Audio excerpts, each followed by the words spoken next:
സമസ്ത മുഷാവറയ്ക്ക് നൽകിയ വിശദീകരണം തള്ളിയതിനെക്കുറിച്ച് അറിയിപ്പ് ലഭിച്ചിട്ടില്ലെന്ന് സസ്പെൻഡ് ചെയ്യപ്പെട്ട മുഷാവറ അംഗം മുസ്തഫൽ ഫൈസി. എന്തുകൊണ്ട് തൃപ്തികരമായില്ല എന്നതിനെക്കുറിച്ച് വിശദീകരണം ലഭിക്കേണ്ടതുണ്ടെന്നും അതിനുശേഷം മറുപടി പറയാമെന്നും മുസ്തഫൽ ഫൈസി വ്യക്തമാക്കി.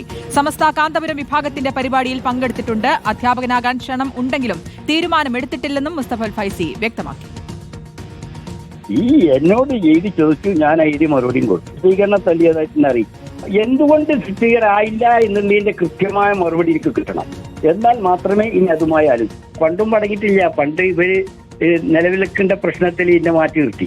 ഇവർ ഇന്ന ഒരു പരിപാടിക്ക് ക്ഷണിക്കുന്നില്ല, അപ്പം മറ്റവരെന്നെ പരിപാടിക്ക് ക്ഷണിച്ചു. അതുപോലെ ഞാൻ പോയി പ്രസംഗിച്ചു. അതുകൊണ്ട് ഇപ്പൊ ഞാൻ അവരെ ഗ്രൂപ്പിൽ വന്നു നടത്തണ്ടോ? അതിന് ഇപ്പൊ അധ്യാപകരായിട്ട് ആവശ്യപ്പെടുന്നുള്ളത് നേരത്തെ ഉണ്ടായ സംഗതിയാണ്. അതുകൊണ്ട് ഇപ്പൊ ഞാൻ അവരെ ഗ്രൂപ്പിലാന്ന് വരുമല്ലോ. അതിപ്പോ ഞാൻ തീരുമാനിച്ചിട്ടില്ല. ഞാൻ അവരോടും ഞങ്ങൾ തമ്മിൽ ഇനിയും ഒക്കെ അതിനെക്കുറിച്ചൊക്കെ സംസാരിച്ചിട്ട് വേണം.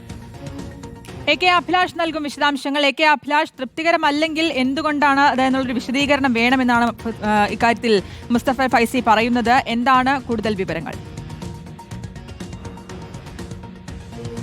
ശ്രുതി, കഴിഞ്ഞ ജനുവരിയിലാണ് അതായത് ഇതുമായി ബന്ധപ്പെട്ട് ജിഫ്രി മുത്തുക്കോയ തങ്ങൾക്കെതിരെ ഒരു പരോക്ഷ വിമർശനം ഇദ്ദേഹത്തിന്റെ ഭാഗത്ത് വരുന്നത്. വാഹനത്തിൽ ഓടിക്കയറിയ ആളുകൾ ഈ സംഘടനയുടെ ദിശ നിർണ്ണയിക്കുന്നു എന്നടക്കമുള്ള വിമർശനമായിരുന്നു അന്ന് അദ്ദേഹത്തിന്റെ ഭാഗത്ത് ഉയർന്നു വന്നത്.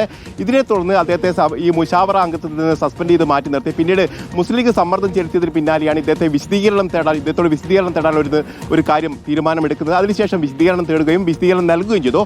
പക്ഷേ കഴിഞ്ഞ മുഷാവറ യോഗം ഈ വിശദീകരണം തൃപ്തികരമല്ല എന്ന് പറഞ്ഞ് തള്ളിക്കൊണ്ട് ആ ഒരു നിലപാട് സ്വീകരിക്കുകയാണ്. ഇതിനെതിരെയാണ് ഇപ്പോൾ മുസ്തഫൽ ഫൈസി പറയുന്നത്. തനിക്ക് ഈ വിശദീകരണം തള്ളിയതുമായി ബന്ധപ്പെട്ട ഒരു മറുപടി ഇപ്പോഴും മുഷാവറയുടെ ഭാഗത്ത് ലഭ്യമായിട്ടില്ല. അത്തരം ഒരു മറുപടി ലഭിക്കുന്ന സമയത്ത് ഇത് സംബന്ധിച്ചുള്ള മറുപടി താനും നൽകാമെന്നുള്ള കാര്യമാണ് അവർ പറയുന്നത്. അതേ സമയത്ത് തന്നെയാണ് ഇപ്പോൾ നോളജ് സിറ്റി, അതായത് കാന്തപുരം AP മുസ്ലിയാരുടെ നോളജ് സിറ്റിയുമായി ബന്ധപ്പെട്ട് അദ്ദേഹം അവിടെ സന്ദർശനം നടത്തുകയും അതോടൊപ്പം തന്നെ APക്കൊപ്പം പോകുന്നു എന്നുള്ള ചില സൂചനകൾ നൽകുകയും ചെയ്തത്. ഇത് അദ്ദേഹം നിഷേധിക്കുകയാണ്. താൻ ഒരു പരിപാടിയിൽ ക്ഷണിച്ചത് പ്രകാരമാണ് അവിടേക്ക് പോയത് എന്നുള്ളതാണ്.